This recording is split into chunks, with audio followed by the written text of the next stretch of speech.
Student, हम लोग MP GS में मध्य प्रदेश के प्रमुख व्यक्तित्व को लगातार पढ़ रहे हैं। मैंने आप लोगों के लिए इसके लिए कई वीडियो बना चुका हूं और ये अगला वीडियो है जिसमें आप देखेंगे कि आज राजा चक्रधर सिंह के बारे में पढ़ेंगे हम। लता मंगेशकर, केशव दास, माखनलाल चतुर्वेदी और सुभद्रा कुमारी चौहान। काफ़ी व्यक्तित्व की चर्चा हम पहले कर चुके हैं, आप पिछले वीडियो भी देख लें। मध्य प्रदेश के व्यक्तित्व नाम से आपको और कई वीडियो मिल जाएंगे। तो हमारे पास लिखा हुआ है राजा चक्रधर सिंह। राजा चक्रधर सिंह का जन्म 1905 में रायगढ़ छत्तीसगढ़ में हुआ था। रायगढ़ छत्तीसगढ़ में हुआ था। इनका जन्म बैरागढ़ क्षेत्र में भी माना जाता है, लेकिन ये रायगढ़ याद रखेंगे आप, छत्तीसगढ़ में। क्लियर है बेटाओ। और रायगढ़ रियासत के राजा बने।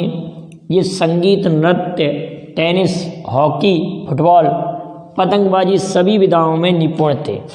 और इनके नाम पर चक्रधर फेलोशिप दी जाती है। कौन सी फेलोशिप दी जाती है बेटाओ? चक्रधर फेलोशिप। चक्रधर फेलोशिप दी जाती है। चक्रधर फेलोशिप।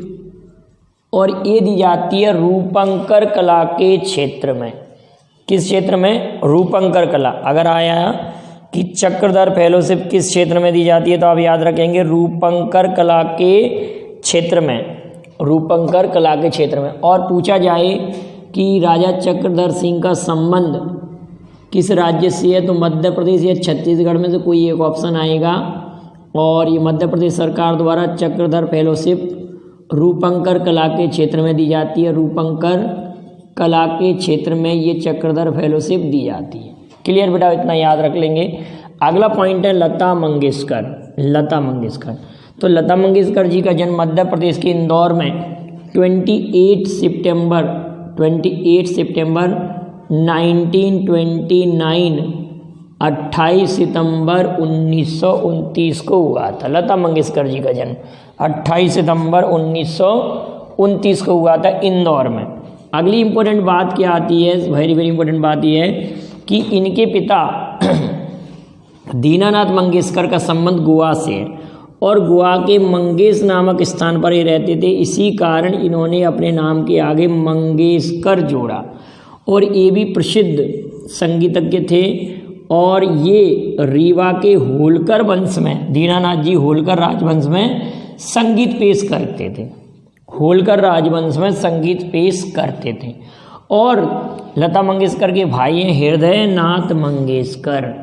हृदयनाथ मंगेशकर और श्रीवंत मंगेशकर इनकी माँ का नाम है। क्लियर है बेटाओ। ये इनके भाई हैं, माँ, भाई। और इनकी 3 बहनें आशा भोसले, उषा मंगेशकर और मीना मंगेशकर। इतना याद रखेंगे। 2001 में सबसे ज़्यादा इम्पोर्टेंट पॉइंट ये है, 2001 में लता मंगेशकर को भारत रत्न दिया गया। 2001 में भारत रत्न। और इनके साथ बिस्मिल्लाह खां को भी भारत रत्न दिया गया था। बिस्मिल्लाह खां आप सभी लोग जानते हैं। बिस्मिल्लाह खां शहनाई वादक हैं और इनका संबंध बनारस घराने से है। बनारस घराने से। अब इनका निधन हो चुका है बिस्मिल्लाह खां जी का, याद रखेंगे। और 2001 में इनको भारत रत्न किसके साथ मिला था? बिस्मिल्लाह खां के साथ। और डॉटर ऑफ नेशन 28 सितंबर 2019 को, 28 सितंबर 2019 को इनको डॉटर ऑफ नेशन का खिताब दिया गया अमिताभ बच्चन द्वारा। याद रखेंगे इतनी बात। और अब अगली बात है कि इन्हें स्वर कोकिला भी कहा जाता है। भारत की स्वर कोकिला किसे कहते हैं तो आप कहेंगे लता मंगेशकर को स्वर कोकिला कहा जाता है। लेकिन अगर क्वेश्चन आया कि भारत कोकिला किसे कहते हैं, भारत कोकिला, तो आप ये कहेंगे भारत कोकिला, स्वर कोकिला लता मंगेशकर, भारत कोकिला सरोजिनी नायडू। सरोजिनी नायडू का जन्म 13 फरवरी को राष्ट्रीय महिला दिवस के रूप में मनाया जाता, सभी लोग जानते हैं। 8 मार्च को अंतर्राष्ट्रीय महिला दिवस के रूप में मनाया जाता है। अंतर्राष्ट्रीय महिला दिवस कब? 8 मार्च। और राष्ट्रीय महिला दिवस सरोजिनी नायडू का जन्म दिवस कब? आप कहेंगे 13 फरवरी। और सरोजिनी नायडू को क्या कहा जाता है? सरोजिनी नायडू को क्या कहा जाता है? तो आप कहेंगे सरोजिनी नायडू को भारत कोकिला कहा जाता है। क्लियर बेटाओ? और सरोजिनी नायडू भारत के किसी राज्य की पहली महिला राज्यपाल, उत्तर प्रदेश में बनने वाली पहली महिला राज्यपाल सरोजिनी नायडू थी, सभी लोग जानते हैं। और सरोजिनी नायडू के बारे में अगर एक बात और कहें कि कांग्रेस की पहली भारतीय महिला अध्यक्ष भी सरोजिनी नायडू थी। अब आता है केशव दास। केशव दास को कठिन काव्यों का प्रेत कहते हैं। केशव दास को कठिन काव्यों का प्रेत कहते हैं। ये मध्यकाल के कवि थे और ओरछा से इनका संबंध है। ओरछा घराने में ये संगीत पेश करते थे। रामचंद्रिका, ध्यान रखेंगे, रामचंद्रिका, जस चंद्रिका, रसिक प्रिया, कवि प्रिया, रतन बावनी, वीर सिंह चरित्र, विज्ञान गीता, इतना याद रखेंगे। सबसे ज़्यादा इंपॉर्टेंट ये रचना कई बार आई है। रामचंद्रिका के रचनाकार कौन है? केशव दास। कठिन काव्यों का प्रेत किसे कहते हैं? केशव दास को। ये कई बार पूछा गया है। अब केशव दास के बारे में और भी कोई इंपॉर्टेंट रचना आपको मिलती है तो आप कमेंट में भेजेंगे।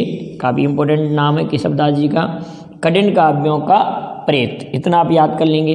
अगला पॉइंट है हमारे पास माखनलाल चतुर्वेदी। माखनलाल चतुर्वेदी, यहाँ ध्यान देते हैं हम, और ये प्रश्नों के जवाब भी हम देंगे। ये किसी वीडियो में मैंने पूछे थे तो अभी इनके जवाब भी दूंगा। माखनलाल चतुर्वेदी का जन्म 4 अप्रैल 1889, 4 अप्रैल 1889। आपको मालूम होगा 1889 और किसका जन्म हुआ था? तो 14 नवंबर 1889 में, 14 नवंबर 1889 में भारत के पहले प्रधानमंत्री पंडित जवाहरलाल नेहरू का भी जन्म हुआ था 1889 में। और माखनलाल चतुर्वेदी का भी जन्म 1889 को 4 अप्रैल को हुआ था। लेकिन ध्यान रखेंगे होशंगाबाद, मध्य प्रदेश के होशंगाबाद बावई गांव, इनको एक भारतीय आत्मा के नाम से जाना जाता है। एक भारतीय आत्मा। इनकी प्रमुख रचना प्रभा, करमवीर, प्रताप, प्रभा, मतलब ये रचना नहीं बताओ, ये प्रभा, करमवीर, प्रताप का संपादन किया। इन अखबारों का इन्होंने संपादन किया। और करमवीर अखबार तो इनके साथ सुभद्रा कुमारी चौहान ने भी संपादन किया था इसका, तो करमवीर का तो याद रखेंगे प्रताप। अब आप ये बताएंगे कि प्रताप नामक समाचार पत्र से भारत के कौन से क्रांतिकारी का नाम भी जुड़ा है? प्रताप से। अगला है हिमकरीटिनी, हिमतरंगिणी, हिमकरीटिनी, हिमतरंगिणी। हमने हिमतरंगिणी 2 बार लिख लिया तो इसको एक बार मिटा देते हैं। हिमतरंगिणी, हिमतरंगिणी, हिमकरीटिनी, माता, समर्पण, इनकी प्रमुख रचना है। हिमकरीटिनी, हिमतरंगिणी, समर्पण, युगचरण, याद रखेंगे। और संस्मरण निबंध में समय के पाँव, इनकी प्रमुख रचना है। समय के पाँव, इनकी प्रमुख रचना, इतना आप याद रखेंगे। तो देखते हैं बेटाओ, माता, समर्पण, युगचरण, संस्मरण तथा निबंध, समय के पाँव, इनकी प्रमुख रचना। गद्य काव्य में रंगों की बोली, कविता पुष्प की अभिलाषा, ये ध्यान रखें, काफ़ी प्रसिद्ध है। पुष्प की अभिलाषा, चाह नहीं मैं सुरबाला के ज्ञानों में गूता जाऊं, चाहे ना ही मैं विद प्यारी को ललचाऊं, मुझे तोड़ने ना बनमाली, उत पुष्पत में देना तुम फेंक, मातृभूमि पर शीश चढ़ाने जिस पर जाएं वीरने। इस तरह की कुछ पंक्तियां थी। माने पुष्प एक अपनी अभिलाषा व्यक्त कर रहा है। हमने छोटे क्लासों में पढ़ रखी होगी ये पुष्प की अभिलाषा। माखनलाल चतुर्वेदी। एक भारतीय आत्मा, हिमकरीटिनी, हिमतरंगिणी, युगचरण, माता, समर्पण, समय के पाँव, रंगों की बोली, अब याद रखेंगे। तो ये इनकी प्रमुख रचनाएं। अब बात आती है सुभद्रा कुमारी चौहान। सुभद्रा कुमारी चौहान का नाम सुनते ही आपको याद आ जाएगा झांसी की रानी। सिंहासन हिलोटे राजवंशों ने, भ्रिकुटी तानी थी, बूढ़े भारत में भी आई, फिर से नहीं जवानी थी, खूब लड़ी मर्दानी, वो तो झांसी वाली रानी थी। आपने सुना होगा। तो सुभद्रा कुमारी चौहान से नाम आपको याद आ जाएगा, झांसी की रानी कविता। लेकिन एक ध्यान रखना बेटा, ये कई बार आया है, बिखरे मोती। MPPSC में पूछा गया था कि बिखरे मोती किसकी रचना है, GS के पेपर में। और किसी और कंपटीशन में था तिरधारा किसकी रचना है, तिरधारा, ठीक है। और झांसी की रानी तो सभी को पता है। वीरों का कैसा हो बसंत, ये भी प्रसिद्ध रचना है, वीरों का कैसा हो बसंत।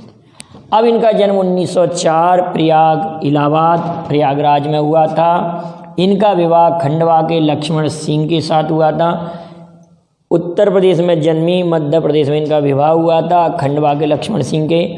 मुकुल, बिक्रे मोती, उन्मादिनी, तिरधारा, समय के सभा के खेल, झांसी की रानी, वीरों का कैसा हो बसंत, मेरा बचपन और करमवीर का भी इन्होंने संपादन किया था।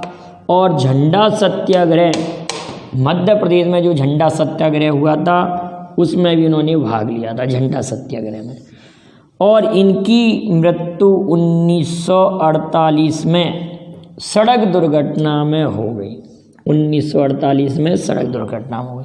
तो आप दो क्वेश्चनों के आंसर मुझे कमेंट करेंगे कि मध्य प्रदेश में झंडा सत्याग्रह कब हुआ था। ये क्वेश्चन ये है कि मध्य प्रदेश में झंडा सत्याग्रह कब हुआ था और किस घटना को मध्य प्रदेश का जलियांवाला बाग कहते हैं। अगले वीडियो में इनके जवाब दूंगा, लेकिन पिछले वीडियोज में ये क्वेश्चन पूछे गए थे, कुछ बच्चों ने कमेंट में ये क्वेश्चन पूछे थे, इनके मैं जवाब लेके आया हूँ। तो क्वेश्चन ये है कि आधुनिक मीरा किसे कहते हैं। आधुनिक मीरा किसे कहते हैं, तो आप कहेंगे सुभद्रा कुमारी चौहान का नाम नहीं आना चाहिए, किसी बुक में दिया है तो आप कहेंगे, ध्यान रखेंगे, आधुनिक मीरा महादेवी वर्मा को कहते हैं। आधुनिक मीरा महादेवी वर्मा याद हो जाएगा। यामा उनकी प्रमुख रचना है, यामा उनकी प्रमुख रचना है। आप ये बताएंगे कि महादेवी वर्मा को ज्ञानपीठ पुरस्कार कब मिला, ठीक है।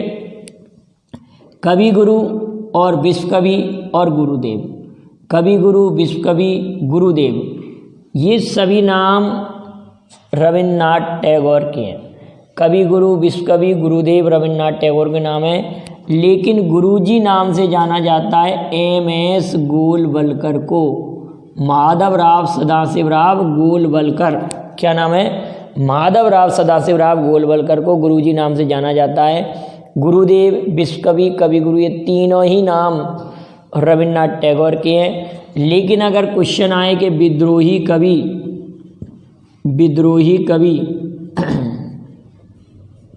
विद्रोही कवि किसे कहते हैं, तो आप कहेंगे काजी नजरुल इस्लाम। मैं लिख के दे रहा हूँ, नहीं तो आप लोग उसको याद नहीं कर पाएंगे, थोड़ा सा अलग सा नाम है, काजी नजरुल इस्लाम, काजी नजरुल इस्लाम, इनको हम विद्रोही कवि कहते हैं। और गुरुजी MS गोलवलकर, और ये सभी नाम रविन्द्रनाथ टैगोर के हैं। आधुनिक मीरा महादेवी वर्मा, क्लियर बिटाओ। और एक भारतीय आत्मा माखनलाल चतुर्वेदी। कठिन काव्यों का प्रेत केशवदास, कठिन काव्यों का प्रेत केशवदास। भारत की स्वर कोकिला लता मंगेशकर। और आप सब लोग जानते हैं तानसेन का वास्तविक नाम, पिछले वीडियो में मैंने पढ़ाया था। तानसेन का वास्तविक नाम आप कमेंट कीजिए। और तानसेन के जो गुरु थे हरिदास, वो तानसेन के अलावा और किस गायक के गुरु थे जिन्होंने अकबर के दरबार में उनको संगीत में हराया था। तो इन क्वेश्चनों के आंसर आपको अगली वीडियो में दूंगा, लेकिन आप कुछ क्वेश्चनों के आंसर पिछले वीडियो देखकर दे सकते हैं। तो बड़े ध्यान से उन वीडियो को देखिए और उनके आंसर कमेंट कीजिए। वीडियो पसंद आए तो लाइक शेयर कीजिए। Thank you very much. जय हिंद, जय भारत। और इसका स्क्रीनशॉट ले लें, आपको सुविधा हो जाएगी।